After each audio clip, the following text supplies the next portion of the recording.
Occasion ఏదైనా location ఎక్కడైనా తెలుగువారి వేడుక అంటే ఆలివ్ మిఠాయి ఉండాల్సిందే. మిఠాయి అంటే ఆలివ్.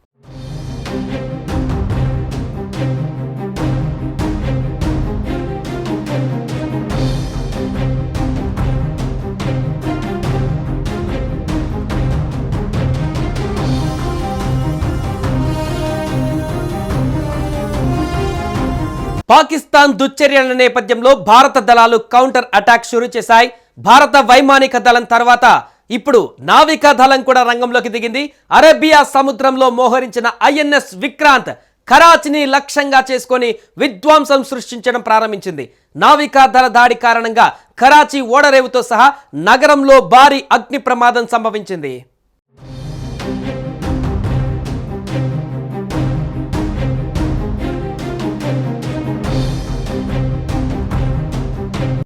భారత వైమానిక దళం తర్వాత ఇప్పుడు నావికా దళం కూడా రంగంలోకి దిగింది. అరేబియా సముద్రంలో మోహరించిన ఐఎన్ఎస్ విక్రాంత్ కరాచీని లక్ష్యంగా చేసుకుని విధ్వంసం సృష్టించడం ప్రారంభించింది. నావికా దళ దాడి కారణంగా కరాచీ ఓడరేవుతో సహా నగరంలో భారీ అగ్ని ప్రమాదం జరిగింది.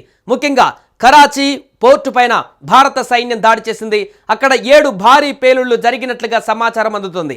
ఐఎన్ఎస్ విక్రాంత్ దాడిలో 10 కార్గో నౌకలు ధ్వంసమయ్యాయి. భారత ఆర్మీ ఐఎన్ఎస్ విక్రాంత్ నుంచి మిసైల్, డ్రోన్లు ప్రయోగించారు.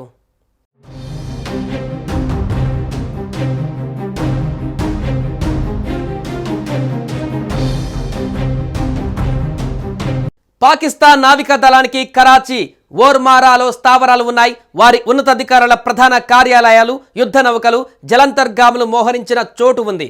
ఇదే ఈ 2 నావికా స్థావరాలను నాశనం చేయడం ద్వారా ఐఎన్ఎస్ విక్రాంత్ పాకిస్తాన్ నావికా దళాన్ని చాలా వరకు కుంగదీయడంలో విజయం సాధించింది. ప్రస్తుతం భారత నావికా దళ ఆపరేషన్ కొనసాగుతుంది.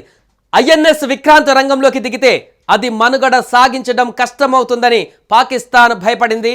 దీనికి కారణం పాకిస్తాన్ దగ్గర ఒక్క విమాన వాహక నౌక కూడా లేకపోవడమే. ఈ నౌక MiG-29K, కామౌ 32, MH-6R అడ్వాన్స్డ్ లైట్ హెలికాప్టర్లతో సహా 30 రకాల విమానాలు, హెలికాప్టర్లను మోసుకెళ్లగలదు. దీంతో పాటు ఇది తేలికపాటి యుద్ధ విమానాలను కూడా మోసుకెళ్లగలదు.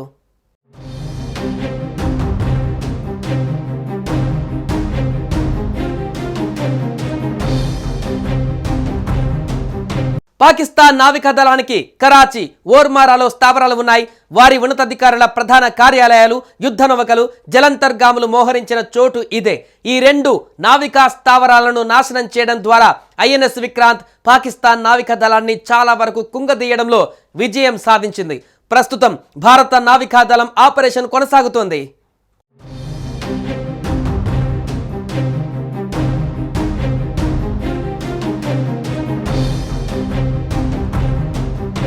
మరోవైపు భారత దాడులతో బెంబేలెత్తిపోయిన పాకిస్తాన్ దొందుడుకు చర్యలకు దిగింది.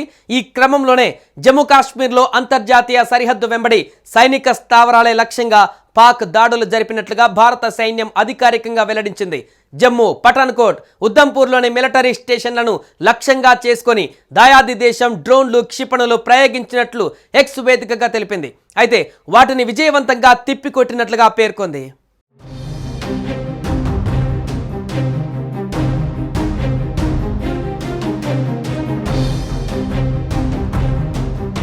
సుమన్ టీవీలో మీ పర్సనల్ అండ్ బిజినెస్ ప్రమోషన్స్ కోసం కింది నెంబర్కి కాంటాక్ట్ చేయండి.